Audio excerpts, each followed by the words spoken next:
दिवाली के इस शुभ अवसर पर भारतीय वायुसेना भारतीय रक्षा मंत्रालय से काफी नाराज है। और नाराज हो भी क्यों ना, जब एक फाइनल हुए सौदे को मंत्रालय ने स्टेटमेंट ऑफ केस का हवाला देते हुए बीच में ही रद्द कर दिया, जबकि पहले मंत्रालय ने ही इस सौदे को मंजूरी दी थी। तो बहुत बड़ा अपडेट आज देखने को मिल रहा है, तो वीडियो पूरी जरूर देखें।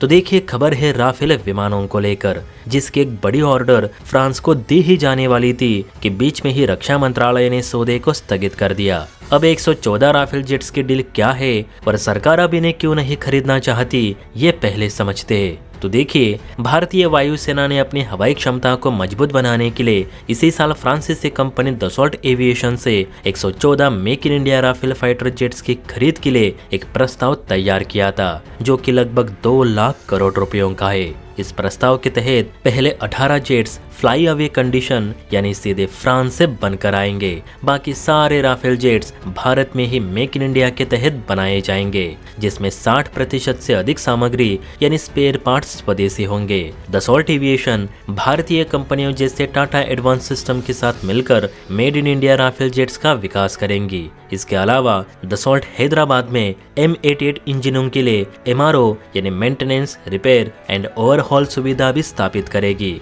ऐसी सारी बात इस प्रस्ताव में नमूद की गई थी और ये पूरी फाइल सितंबर में ही मंत्रालय को सौंपी गई, ताकि जल्द इस पर फैसला लिया जा सके। शुरू में मंत्रालय ने इस फाइल को हरी झंडी दिखाई, लेकिन अब इस फाइल को अधूरी कहते हुए ये प्रस्ताव रोक दिया गया है। सरकार का कहना है कि भारतीय वायुसेना ने इससे पहले जो 36 राफेल फाइटर जेट को लेकर गवर्नमेंट टू गवर्नमेंट स्तर पर डील के तहत खरीदारी की थी, उस तरह का सौदा भारत अब नहीं करना चाहता। ये सौदा पूरी तरह से अलग होगा, जिसमें उत्पादन, लागत और जिम्मेदारी जैसे मुद्दों पर नए सिरे से बातचीत करनी होगी।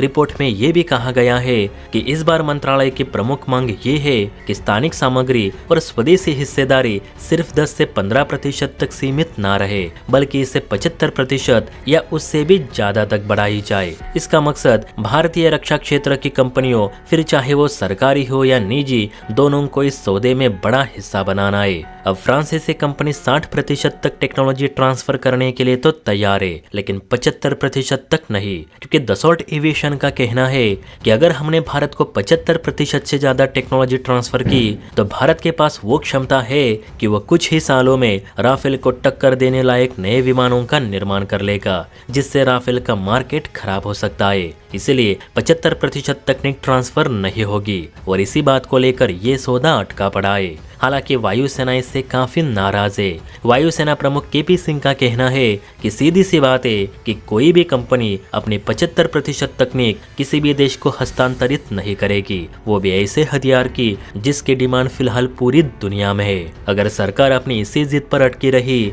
तो हमें जेट्स मिलने में 2 साल की देरी और होगी। इसलिए इस सौदे का और विरोध ना किया जाए, क्योंकि वर्तमान में भारतीय वायुसेना के पास लड़ाकू स्क्वाड्रन की संख्या मात्र 30 ही रह चुकी है, जो कि 2 फ्रंट की लड़ाई के लिए काफी नहीं। हमें राफेल जैसे फाइटर जेट्स की तत्काल जरूरत है। अब आप बताइए दोस्तों कि आपको वायुसेना की बात सही लग रही है या फिर मंत्रालय की? नीचे कमेंट करके अपनी राय जरूर दे। और हाँ, वीडियो अच्छी लगी हो तो बेल आइकन प्रेस करके चैनल को लाइक एंड सब्सक्राइब जरूर करें। जय हिंद।